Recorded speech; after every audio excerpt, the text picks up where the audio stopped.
with some Terumos, Daled Zion. Reb Eliezer says Truma is mollified in 101. Reb Shua says in 100 and something. There is no measure to this and something. Reb Yoshi ben Mitzulim says, and something is one chav to 100 saz, 1/6 of that which renders meduma. Reb Shua says black figs and all white ones and all black ones. Large fig cakes and all small ones, and small ones and all large ones. Round ones and all rectangular ones, and rectangular ones and all round ones. Reb Eliezer forbids. But Rebbe Kiva says if it is what known what fell in, one does not annul the other. But if it is not known what fell in, one annuls the other. And in which case, if there were 50 black figs and 50 white ones, if a black one fell in, the black ones are forbidden and the white ones are permitted. If a white one fell in, the white ones are forbidden and the black ones are permitted. If it is not known which fell in, one annuls the other. In this, Rebbe Eliezer is stringent, Rebbe Yeshua is lenient. Okay. All right. And so, having just said where Rabbi Yeshua is lenient, we now see V'zo Rabbi Eliezer Mekel, Rabbi Yeshua Machmir. They trade places in the next Mishnah. Bedores litra ketzios alpi hakad ve'eno yodea ezohi. Okay, so we got to just paint the picture of what's happening over here. We've got a whole room full of pictures that are all full of figs. Okay. And a guy came with some figs to press them into a cake, and the way that he presses them into a cake is by using the mouth of the jug, okay? Because it's a nice circular thing, and you take the figs and you press them into that opening, and it makes a nice little cake, okay? And now having pressed them in, he takes a look and says, "Oh my gosh, the last ones I did were trimmer figs." And he turns around and he cannot remember which jug he put them into. Okay, so now we're going to see where Rabbi Eliezer is Mekel. Okay, so Rabbi Eliezer we look at this whole thing over here. We don't know where it went, so it could be in any of the jugs. And we're going to count the entire contents of the jugs as if the whole thing was mixed up, and we can use the figs in all of the bottom of the jugs against the trimmer figs that he pressed at the mouth of one of the jugs. So as long as you've got 100 against that, then you're fine. Right. Okay. This is Ru'inos and Kilo Hein Prudos V'Tachtonos Ma'alos Esa Elionos, and you can count the ones at the bottom against the ones on the top. Rabbi Yeshua Omer Lo Tale Achi Yusham Me'akadim. He says, forget about it. It's not. They're not mixed in. We know it's on the surface. We know that the trimmer figs are on top there, and we can't use the bottom ones to annul them because we know that the bottom ones are okay. So he would say that unless you have 100 jugs around there, 101 jugs, because one of them has got trim at the mouth and the rest have got chulin. So then you can say, all right, that's so then you say, okay, that's not nullified exactly. I don't want to use the word nullified because you still have to. We'll learn later that you have to take it out and still give it as trimmer, but at least it is that would be redeemable. Whereas in the situation, if you don't have 100, then Rabbi Yeshua would say, okay, so you got to take all the figs off the mouth of all of the jugs, and that's meduma. That's what he's going to be talking about. Figs off the mouth, just by the mouth. Just by the mouth, because that's where you put the figs, and that's why you cannot nullify them, because they didn't actually get mixed up. They're pressed in the mouth of the jug. So that's all that you can nullify against her. And where Rabbi Eliezer is saying, well, no, you can count everything together. Okay. Similarly, in Yud Aleph, Se'ah truma shenafla al pi megorah v'kipa'ah. So now here's a similar case to the jugs, but it's obviously different. You've got a big pile of grain, and some trimmer grain fell on top of the pile. Okay, so now it's all obviously on the surface. There's not in with the whole pile. and you're able to like so he goes in with it with a big scoop and takes out the whole area where the truma was. Okay. Rabbi Eliezer Omer, im yesh b'kippur mea sa'ah. So if you could you could basically if I'm not going to try and squeeze it into exactly the words that we see in the Mishnah, but basically what he's saying is that if you had in the entire pile 100 against the one se'ah of truma that fell in, then that's fine. Then you whatever you took off, you call that truma, and your pile is good. Ta'ale be'echad u'me'ah. Rabbi Yeshua Omer lo ta'ale. You cannot do that because the bottom of the pile is clearly chulin, and whatever you scooped off, if you know that you scooped off all of the truma, then that area over there is meduma. Okay, Ah, and you um well we'll see what his that's actually his answer. Um, Whereas what Rabbi Eliezer is saying is that if you know that there was 100 against it in the pile, you could take off the top from anywhere basically and redeem it. Whereas Rabbi Yeshua is saying no. What do you have to do? Se'at truma shenafla al pi megura yikpa'ena. You have to scoop off exactly the area where the truma fell and make sure you got it all. Imkain, lama amru truma ole be'echad u'me'ah. So if that's the case, if your answer is that you have to scoop off the entire area where the truma fell, then why do we say that truma is nullified or is not? Well, let's not say nullified because ole that truma can be that the chulin can be saved if it's a mixture of 100 and 101.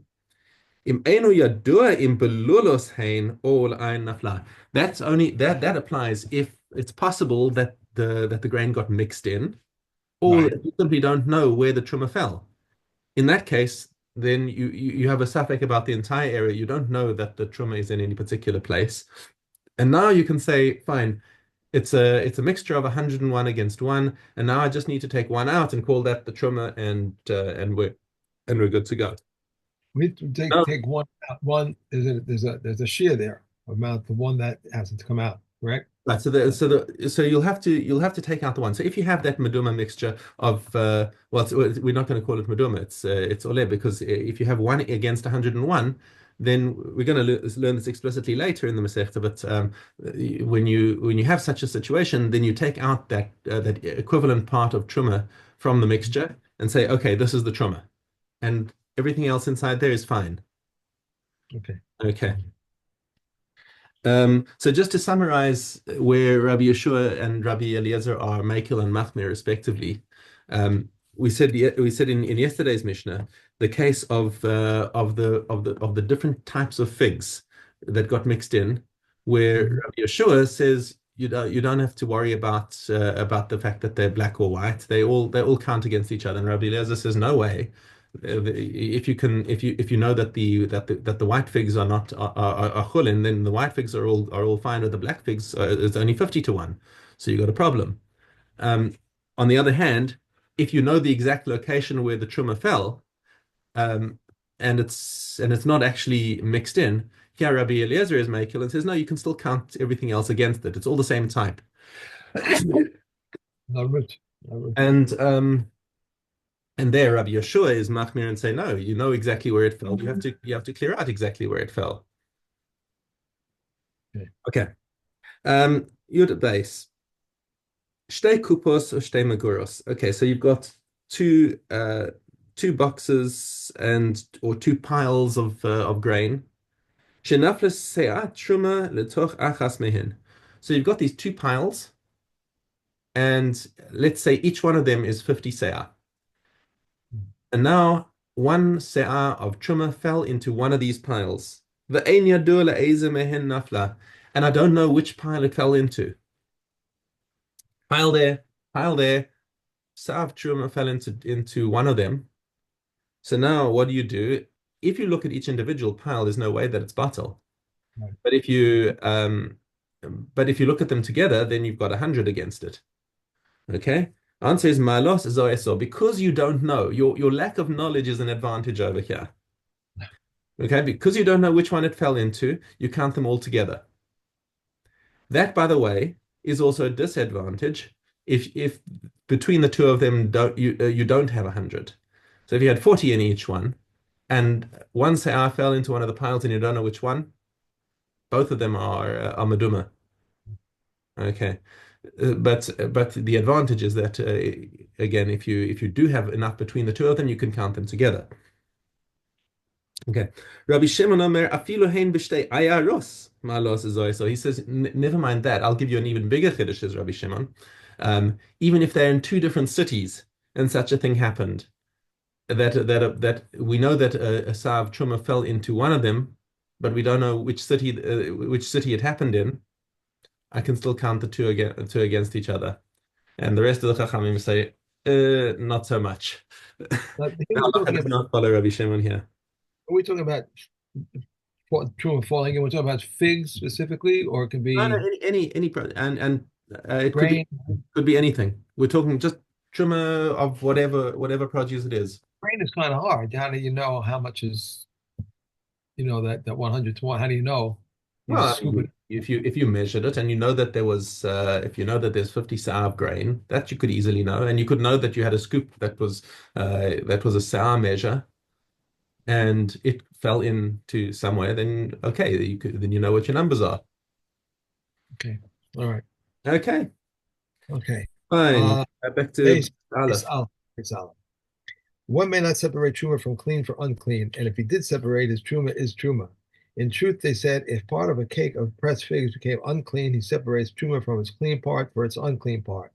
So too, a bundle of vegetables or a heap, if there were two cakes, two bundles of two or two heaps, one unclean and one clean, he may not separate from one for the other. From Eliezer says, one may separate truma from the clean for the unclean. One may not separate truma from unclean for clean, but if he did separate in error, his truma is truma. If intentionally he has affected nothing. If so, too, if the son of a Levite who had Tevel Misa continued separating for it, if in error, what he did is done, and if intentionally he has affected nothing. Rabbi Yehuda says, if he knew at the outset that even if he did it in error, he has affected nothing. If one immersed the vessels on Shabbos, if in error he may use them, if willfully he may not use them. If one tithe or cooked on Shabbos, in error he may eat. If willfully he may not eat. If one planted on Shabbos, if in error he may maintain it. If willfully he may uproot it, and in the seventh year, whether in error or willfully, he must uproot it. Okay. Okay. Shvius space. Base Gimel, no? Oh, base. I'm sorry. One may manure and hoe cucumber and gourd fields until Rosh Hashanah. Likewise, irrigated fields. One may cut off flaws, strip off leaves, cover up with earth, or fumigate until Rosh Hashanah. Reb Shimon says one may even remove a leaf from a grape cluster in the seventh year. One may clear away the stones until Rosh Hashanah, and one may clip, prune, or remove the redundants until Rosh Hashanah. Whereas Yeshua says what applies to pruning and removing the redundants in the fifth year also applies in the sixth year. And Reb Shimon says, so long as I am permitted to tend the tree, I am permitted to remove the redundants. Um, one may be smear saplings, wrap them round, trim them, and make shelters for them, and water them until Rosh Hashanah. Reb Elazar ben Zadok says, even in the seventh year, one may water the branches, but not the roots. Okay. Going to let's go. Right. Uktzin. This is Gimel Chet. From when do we fish? When do fish contract tumas? Oakland. Beis Shammai says from when they are caught. Beis Hillel says from when they die. Rabbi Akiva says if they are able to live. Regarding a branch of a fig tree that was torn off but is still attached by its peel, Rabbi Yehuda rules a tower, but the good comments say only if it can live. Grain that was uprooted but is attached by even a small root is tahu. Chaylev of a kosher animal is not tame with truma of a nevela, therefore it requires heksha. Caleb of a non-kosher species animal is tummy with the tumor of nevela, therefore it does not require hechsher.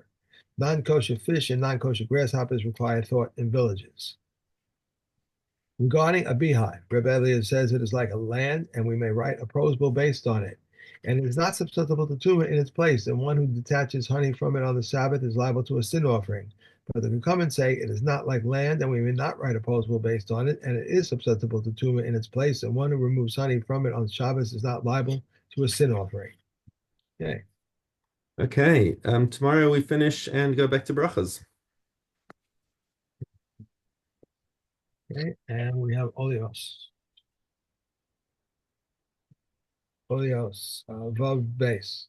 Corpse bearers that will be passing under a portico, and one of them shut the door and close it with a key. If the door can remain closed by itself, the house remains tahor. But if not, the house becomes tameh. And a similar case would be where a barrel of dried figs or a box of straw was placed in a window. If the dried figs or straw can remain in place by themselves, the contents remain tahor. But if not, everything becomes tameh. A house was partitioned with jugs that were plastered with clay. If the clay can remain in place by itself, the other side of the house remains tahor. But if not, it becomes tameh. A wall constructed to be part of a house is ruled half and half. How so? An exterior wall contains tumah. If the tumah is in the inner half of the wall, the house becomes tameh, and someone standing above the wall remains tahor. If the tumah is in the outer half, the house remains tahor, and someone standing above the wall becomes tameh. If the tumah is in the middle, the house becomes tameh. Regarding the person standing above the wall, Reb Meir declares him tameh, but the commentators declare him tahor. And Yehuda says the entire wall is ruled as part of the house. Okay. One more. Right. An internal wall contains tumah. The house that is closer to the tumah becomes tameh, and the one closer to the tahor remains tahor. If the tumah is in the middle, both become tameh.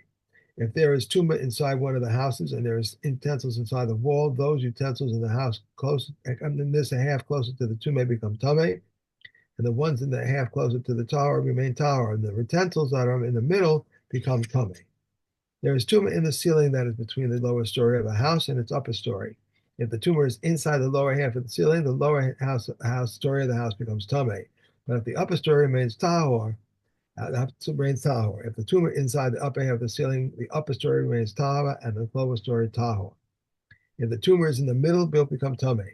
If there is tumor in one of the stories, and then there are utensils in the ceiling, the utensils that are in the half nearer the tumor become tameh, and the ones that are in the half nearer the tahor remain tahor.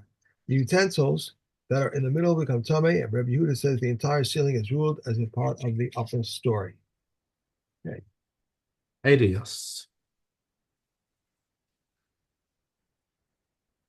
Okay. Gimel Yud Aleph. If he also ruled leniently in three cases. One may sweep between the couches on the Sabbath, and on Yom Tov, one may put incense and burning coals on Yom Tov, and one may prepare toast. May prepare and roast a young goat with its entrails alongside on Pesach night. But the Ketubos prohibit these three acts.